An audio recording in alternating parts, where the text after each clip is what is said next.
Don't forget to like, share and subscribe to my channel and hit the notification bell button for my future videos. Thank you. Importante po ito. Every time na, sige, mauna po palagi ang inahin pag magsisetting kayo. Sapagkat ang huli nyo ipapasok ay ang broodcock. Sapagkat para maiwasan po, napapaluin ng inahin. Ang inahin ng broodcock. Kasi pag nauna po ang broodcock, pag pinasok nyo inay, papaluin niya po yan. Kaya minsan ayaw na mangitlog, nasasaktan pala, sisira. Patay po ang pulet kapag pinalo ng broodcock, sa lakas niya pumalo. So ito na po yung good example na sinasabi ko sa inyo na proven broodcock over pulet. 6 years old na po yung broodcock. At ang tatlo naman po ay pulet. Yan po, para yung similya ay wala tayong fertility issues na tinatawag. So importante po, inuulit ko, una ipapasok ay ang pulet bago ang proven broodcock. Ito po, 6 years old na, pero sariwa-sariwa pa. Lahat po na naka-acquire o kaya meron ng linyada ko, yung pong broodcock, ang talagang producer, lahat po ay nagtataglay ng dugo na yan. So, dapat kayo po as a breeder ang nakakaalam kung alin na ikukumbay nyo. So na-maintain po dito yung linyada. Sila po ay hybrid vigor, pareho yellow-legged Dutch, pero wala po relationship. Wala po ito, ready, semen in na tinatawag. Ano po, pakita, maganda pa yung broodcock kahit siya 6 years old. Ang pulet naman po ay 10 months. Para siya ay hindi malalaspag, ang quality, ang size ng itlog, pati po ang similya. Lagi po tatandaan, importante ang ratio na isang broodcock o broodstag sa tatlong inahin man o pulet. Ito po, hindi naman siguro mag-aanak ito ng hindi quality. Depende pa rin po, kahit paano pong quality na linyada niyan, at yan naman ay nagkasakit, wala rin po yon. Importante po yon. Laging dapat ay healthy. Ay ulit ko, kapag po may kapintasan, ay huwag na ninyong gagamitin. Yun nga pong walang kapintasan, ay natatalo. Yung pa kayang meron kang masasabi o diferensya na makikita sa mga materyales. Iba na po ang level ng labanan ngayon. Masyado ng napakasikip. Kaya dapat po meticuloso ka rin. Kumbaga sa parehas kayong piling-pili ang materyales, at di magkakatalo po ay sa alaga na naman. 25% po para sa akin ay bloodline, 25% ang swerte malas, 50% ay kung paano mo siya inalagaan. Ganun po ako sa conditioning or paglumalaban. Lagi po maingat sa materyales. Kinakargahan ko lang ito na similya, then ay individualize ko na po sila. Magpapunta na po sa single mating. Sinek ko mabuti, 1 whole day ang quality. Kabisado ko po ito, masyado na malalim yung pulet. Kaya ibinalik ko, nahabol ko po yung dugo noong broodcock na proven na pre-potted, ay papasa niya talaga yung characteristic. At marami na rin nanalo dito sa anak nito. Kaya po ito ay ingat na ingat ko. As long na kumakasta po ang broodcock, kahit anong edad niyan, may similya po. Mababawasan ang fertility, pero laging makakaanak yan. Depende sa health condition po, sa health status. Kaya dapat po hindi laspag. Ang tao nga nalalaspag eh. Yung pang manok o broodcock na maraming kinakalantare. Maingat po.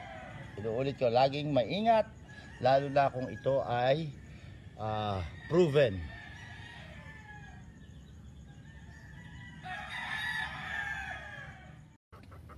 Ito po yung mga anak ng proven hen. kabila na malakas na ulan, saka bagyo. Almost 1 week po, 7 days na umulan. Ito po yung anak nila. Imagine 6 years old na, oh. Gaganda pa anak. Basta alam mo lang ang gagawin. Sila. Putla, kailangan i-deworm, i-dilaws ito.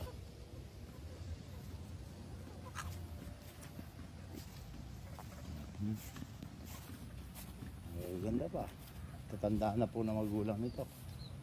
Pero, kaya nga po, importante, yung first 15 eggs lang per season, per hen, ang kukuhanin mo.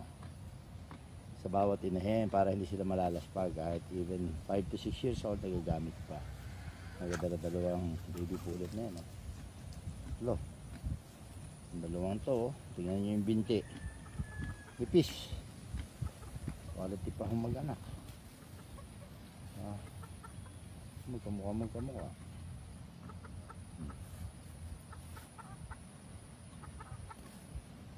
Po. Ito magkamukha. Ang tatanda na po ng kanilang ina. Ngayon natin yung iba pa. Po. Hilagay sila. Group them according to size, not according to age. Ang ganda, oh.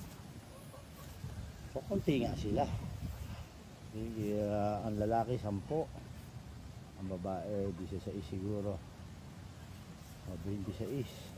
Enjoy naman po. Ang ganda nila. Ito yung mga binti, tuhod, makinis, pinong-pino.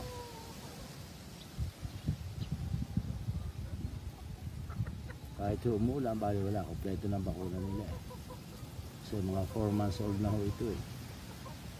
Ang pakain lang po dito, sa day 1, pagkapisa, super sisiw hanggang 4 months. 3.5 months of age, hahaluan nyo na ng Max na may grains para ma-exercise na yung gizzard. Mabilis magtunaw. So, kaya po kung marami ako naiipon na inahin. Pero hindi lahat nagagamit ko yan. Iba na ako punta sa free raffle pag may seminar. Yan nyo po. Kasi solid ang tinatawag na genetic transfer. Kasi una 15 itlog lang. Yung ibang hen hinihigpitan ko, 10 itlog lang ang kinukuha ko bawat inahen per season. Hindi ko po kailangan ng marami. Hindi naman paramihan ang usapan. Ang usapan ay kung pasado ba sa standard mo yung mapuproduce mo, quality ba. So ilalaban to kung gagawin ka. Pero alam ko banded to ng late born ng WPC, yung mga tanda uniform. Mukha po. Yun, isang yun, bata pa lang ho, kumbaga sa tao, alam mo na ang potensyal. Kulay, istasyon, tuhod, shape ng katawan, yung vital statistics, data mo na dito sa isang ito, alam mo na ang patutunguhan.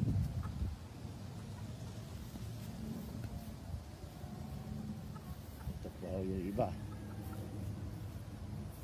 pula ang mukha niya, pero hindi niya in-arrange. Ginagawa ko lang na sila na silungan, temporary. Hindi nga pagbigyan mo na. Imagine 7 days na continuous na malakas ang ulan, 24 hours a day umuulan, kaya. Hindi nga, bukod sa kukunti, tandaan ninyo, bukod sa solid at genetic transfer, pag first 15 eggs lang kinukuha mo per inahen, ay kung magkasakit man ay madaling gamutin. Ito hindi yun. Wala. Hindi ba? Kaya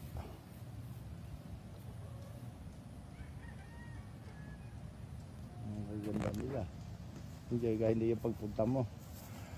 Ay Diyos ko, kung puro may sakit, ay magaling pa, pinagbawa ko tayo. Maganda itong isang ito. O lalo na pag natiwan. Magkakapatid, magpipinsan. Anak po na magkakapatid na proven hen. Kaya ingat na ingat po sila. Konti nga.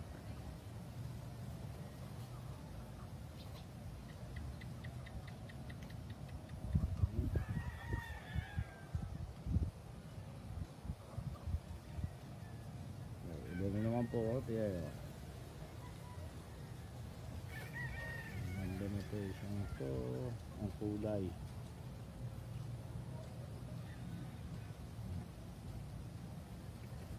Kitang paho natin.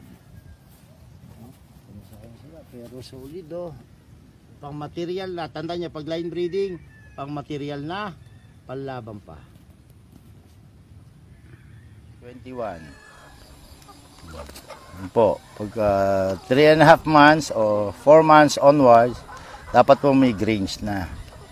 Para as early na exercise na ang gizzard. Sapagkat importante po yun para siya ay ang foundation na ibigay nyo ay mabilis magtunaw.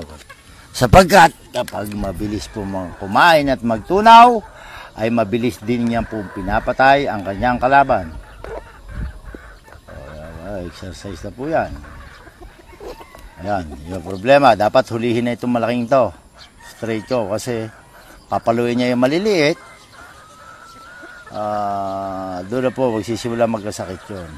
Bakit hindi ikaw ang kumakain, eh biglang may tatadyak sa likuran mo. Ewan ko kung hindi ka magsuka ng dugo at kung makakain ka pa. Ayan, hari po siya. Meron na po siyang pahila, tingnan niyo. Yung temporary cord para anytime na pwede na siya itali. Siguro 3 weeks pa. Kailangan punong muna ang katawa bago i-cord. Hari siya. Diba? Maganda ito straight comb na to. Kasi pag maaga mong hinuli para sa akin, nagkakasakit na-stress talaga. Maganda itali. 6 months na. Kaya lang, delikado na po yun. Dapat as early as 5 months, nagbabantay ka na. Kasi anytime pwede magpatayan niya.